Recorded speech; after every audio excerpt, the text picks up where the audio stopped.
शुभ संध्या। मैं रश्मि कुमारी सरस्वती विद्या मंदिर रिंगबांध सीतामढ़ी से कक्षा 10वीं के भैया बहनों के लिए संस्कृत का अष्टम पाठ, जिसका नाम विचित्र साक्षी है, उसे लेकर आप सभी भैया बहनों के समक्ष उपस्थित हुई हूँ। यह इस पाठ का प्रथम कालांश है। इसके रचनाकार ओम प्रकाश ठाकुर हैं।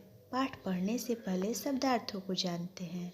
शब्दार्थ है कश्यन यानी कोई, पदातिरेव पैदल ही, आकर्ण्य सुनकर, दैवम यानी भाग्य, उपार्जितवान यानी कमाया, विहाय छोड़कर, उपागतः समीप आया, परिश्रम्य परिश्रम करके, वित्तम यानी धन, विचार्य सोचकर विचार करके, भूरी यानी बहुत, प्रसृते फैला हुआ, संलग्न मगन या लीन, अर्थकारशेन धन की कमी से, पास सर्वम यानी पास, विजने यानी सुनसान। हम लोग पाठ देखते हैं। पाठ का नाम है विचित्र साक्षी। विचित्र का अर्थ अद्भुत, अनोखा या आश्चर्यजनक होता है और साक्षी का अर्थ गवाह होता है। इस तरह इस पाठ का अर्थ अद्भुत गवाह या अनोखा गवाह होगा। अब हम लोग पाठ परिचय देखते हैं। अयं पाठः ओम प्रकाश ठाकुर विरचित कथायाः संपादितः अंशः अस्ति। यह पाठ ओम प्रकाश ठाकुर जी के द्वारा रचित किए गए यानी लिखे गए कथा का संपादित अंश है, छोटा सा भाग है। इयं कथा बंग साहित्यकार बंकिम चंद्र चटर्जी द्वारा न्यायाधीश रूपेण प्रदत्त निर्णयों उपरि आधारिता अस्ति। यह कथा बंगला भाषा के साहित्यकार बंकिम चंद्र चटर्जी द्वारा न्यायाधीश के रूप में लिए गए निर्णय पर आधारित है, लिए गए फैसले पे आधारित है। बंकिम चंद्र चटर्जी को बंगला भाषा का साहित्यकार भी कहा जाता है। बंकिम चंद्र चटर्जी के बारे में और कुछ हम लोग जानते हैं, जैसे कि बंकिम चंद्र चटर्जी द्वारा लिखी गई एक पुस्तक का नाम है आनंद मठ, जिसमें भारत का राष्ट्रीय गीत भी लिखा गया है, जिसका नाम वंदे मातरम है। वह गीत भी उनकी इसी पुस्तक से लिया गया है, यानी राष्ट्रीय गीत के भी रचयिता बंकिम चंद्र चटर्जी हैं। और इस पाठ में वो न्यायाधीश हैं यानी जज हैं जो निर्णय लेते हैं। तो उन्हीं के द्वारा जो निर्णय लिया गया है उसी पर यह पाठ आधारित है। अगला लाइन है न्यायकर्तारः सत्य असत्य निर्णयार्थम यदा कदा तादृशीनाम युक्तिनाम प्रयोगम कुर्वन्ति।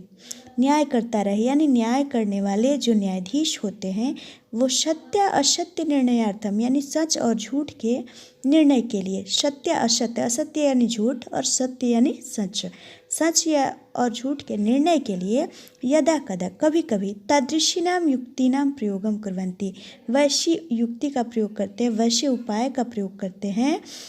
या भी प्रमाणम बिनापि न्याय स्यात्, यानी जिसके द्वारा वह ऐसी बुद्धि लगाते हैं, ऐसा उपाय करते हैं या ऐसा उपाय लगाते हैं जिससे प्रमाण के बिना यानी साक्ष्य के बिना या सबूत के बिना भी न्याय सही रूप से किया जा सके या सच या झूठ का पता लगाया जा सके। अस्याम कथायाम अपि न्यायाधीशेन तथैव मार्गः आचरितः। इस पाठ में भी, इस कथा में भी न्यायाधीश के द्वारा वैसे ही मार्ग का अनुसरण किया गया है, यानी वैसे ही युक्ति का प्रयोग किया गया है जिससे सच और झूठ का फैसला लिया गया है या न्याय के बारे में पता चला है। अब हम लोग पाठ जानते हैं, पाठ देखते हैं। पाठ है कश्चन निर्धनो जनः भूरि परिश्रम्य किंचित वित्तम उपार्जितवान। कोई निर्धनो जनः यानी गरीब व्यक्ति, निर्धन व्यक्ति जिसके पास धन न हो, वैसा व्यक्ति भूरी परिश्रम में बहुत परिश्रम करके किंचित वित्तम उपार्जितवान, कुछ धन कमाया, कुछ पैसा कमाया। कोई गरीब व्यक्ति बहुत परिश्रम करके कुछ पैसा कमाया। वित्तम यानी धन होगा और उपार्जितवान यानी कमाया होगा। अब देखिए इसमें व्याकरण बहुत सारा है, उसको पहले जानते हैं। जैसे कश्चन है तो उसका संधि विच्छेद कह जोड़ शन होगा और वो विसर्ग का षत्वम संधि होगा। अब फिर निर्धना जो है तो उसका संधि विच्छेद करें तो निह जोड़ धना होगा और ये विसर्ग का रत्वम संधि होगा।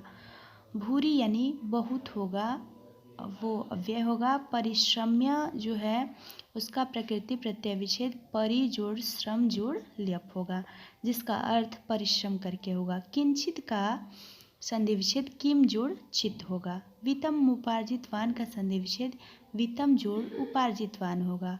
उपार्जितवान का अगर प्रकृति प्रत्यय विच्छेद करें तो उप जोड़ अर्ज जोड़ कत्वतु होगा। अब निर्धना में समास भी है और वो अव्ययी भाव समास है।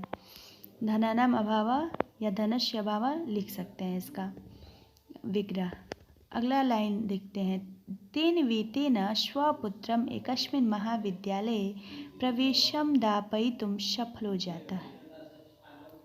उस धन से स्वपुत्रम अपने पुत्र को एकस्मिन् महाविद्यालय एक महाविद्यालय में प्रवेशम दापयितुम प्रवेश दिलाने में सफल हो जाता है, यानी सफल हो गया।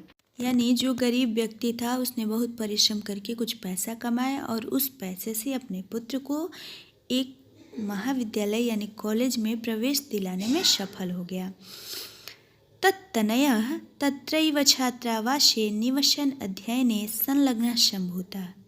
उसका पुत्र उसके बाद ततः यानी उसके बाद, तनयः यानी पुत्र, उसका पुत्र बाद उसका पुत्र, तत्रैव यानी वहाँ ही यानी वहीं, तत्र जोड़ एवं इसका संधि विच्छेद होगा, वहीं छात्रावास छात्रावास में निवसन रहते हुए अध्ययन संलग्न सम्भूता अध्ययन में जुट गया या अध्ययन में लग गया या अध्ययन में लीन हो गया।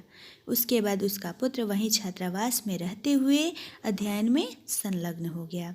एकदा स पिता तनुजस्य रुग्णताम आकर्ण्य व्याकुलो जातः पुत्रम द्रष्टुम च प्रस्थितः। एक बार वह पिता पुत्र के रुग्णताम आकर्ण्य यानी बीमारी को सुन करके, उसका पुत्र बीमार हो चुका है ऐसा सुन करके, व्याकुल हो जाता बेचैन हो गया, पुत्रम द्रष्टुम च प्रस्थितः और पुत्र को देखने के लिए चल दिया। परम अर्थकार्षेण पीड़ितः स वश्यानम विहाय पदातिरेव प्राचलत। लेकिन धन की कमी से, धन के अभाव से पीड़ित यानी दुखी होकर वह वश को छोड़ करके पैदल ही चल दिया। पदाति यानी पैदल, एव यानी पैदल ही चल दिया।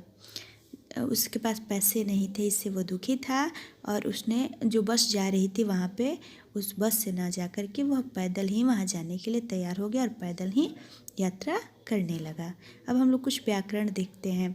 जैसे कि दापैतुम वर्ड है, दापैतुम में दा जोड़ रीच जोड़ तुमुन होगा जिसमें प लगा रहता है। जैसे या पैतुम होता है तो या जोड़ रीच जोड़ तुमुन उसका विग्रह हम बनाते हैं। या पैतुम यानी जैसे जीवने या पैतुम यानी जीवन बिताने के लिए, और दापैतुम मतलब दिलाने में, दिलाने के लिए, और जातः में कत प्रत्यय है, जन जुड़ कत इसका प्रकृति प्रत्यय विच्छेद होगा। एकस्मिन का अर्थ एक होगा और ये अव्यय है। आगे देखते हैं। जैसे तत्रैव है तो तत्रैव का संधि विच्छेद तत्र जोड़ एव होगा और तत्र और एव दोनों ही अव्यय हैं। तत्र मतलब वहाँ, एव यानी ही। निवसन में सत्री प्रत्यय है, नी जोड़ वस जोड़ सत्री इसका प्रकृति प्रत्यय विभाजन होगा। आगे है रुग्णताम माकर्ण्य, रुग्णताम जोड़ आकर्ण्य, म में हलंत होगा, उसके बाद आकर्ण्य, यहाँ व्यंजन और स्वर का मेल हुआ है तो ये व्यंजन संधि है। आकर्ण्य में ल्यप प्रत्यय है, आ जोड़ कर्ण जोड़ ल्यप इसका प्रकृति प्रत्यय विभाजन होगा। व्याकुला का संधि विच्छेद वी जोड़ आकुला होगा। ई के बाद अ आया है यानी ई से भिन्न स्वर आया है और ये यहाँ पे य बन रहा है तो ये यण स्वर संधि होगा। व्याकुला में यण स्वर संधि होगा। जाता का जन जोड़ कत होगा, प्रकृति प्रत्यय विभाजन, और द्रष्टुम का दृश्य जोड़ तुमुन होगा यानी देखने के लिए। प्रस्थितः का प्रकृति प्रत्यय विभाजन प्र जोड़ अस्था जोड़ कत होगा। परमार्थ कार्षेण का परम जोड़ अर्थ कार्षेण होगा। कार्षेण यानी कमी से, अभाव से। पीड़ितः जो वर्ड है पीड जोड़ कत होगा, पीड धातु होगा और कत प्रत्यय होगा। विहाय में ल्यप प्रत्यय है, वी जोड़ हा जोड़ ल्यप इसका प्रकृति प्रत्यय विभाजन होगा। पदाति रेवा का संधि विच्छेद पदाति जोड़ एवा होगा। पदाति पे विसर्ग होगा और जोड़ एवा होगा तो विसर्ग का यहाँ पे रत्वम संधि होगा।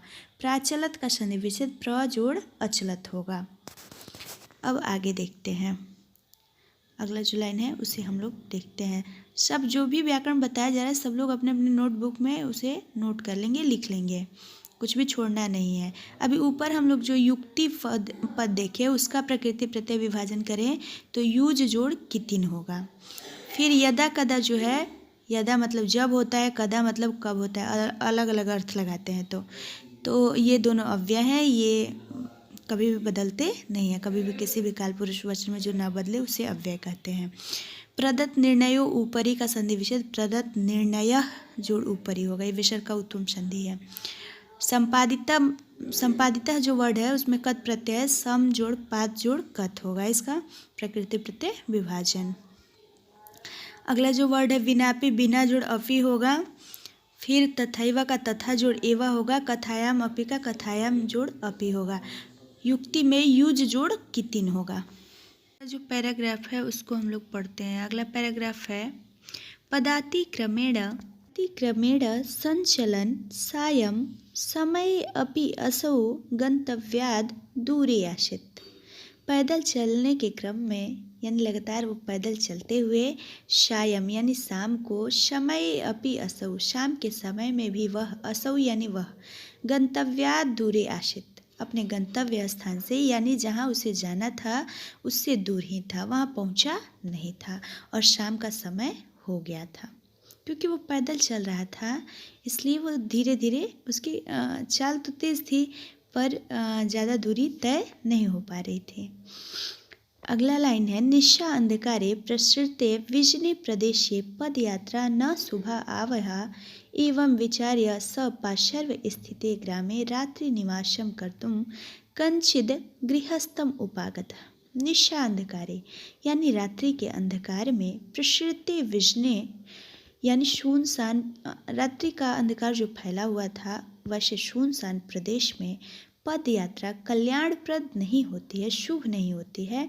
एवं विचार्य ऐसा विचार करके, स पार्श्व स्थिते वह पास में ही स्थित, ग्रामे रात्रि निवासम कर्तुम पास में ही जो स्थित गांव था उसमें रात्रि निवास करने के लिए, कंचित गृहस्थम उपागतः किसी गृहस्थ के समीप आया, यानी किसी गृहस्थ जो वहाँ के लोग थे उसमें से किसी गृहस्थ के पास गया।